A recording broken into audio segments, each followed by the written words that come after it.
A and B travel the same distance at the rate of 8 kilometers and 10 kilometers an hour, respectively.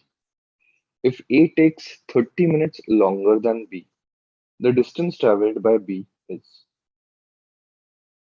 Now, the general formula for distance is speed into time.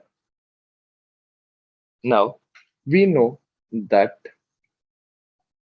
A and B are traveling the same distance. Okay. Their speeds are 8 kilometers per hour and 10 kilometers per hour. Now let's assume that B travels for X hours. Now speed of A is 8, speed of B is 10. Now we are assuming that B travels for X hours. Now it is given that A takes 30 minutes longer than B. So therefore the time for A will be X plus, now this is 30 minutes. So we can say it is zero point 0.5 hours. So we can say X plus zero point 0.5.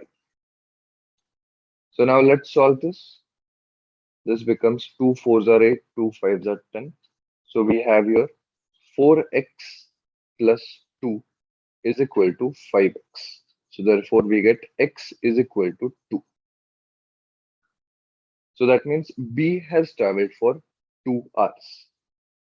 So distance traveled by B is equal to speed, that is 10, into B's time, that is 2. So answer comes out as 20 kilometers. So answer will be option D.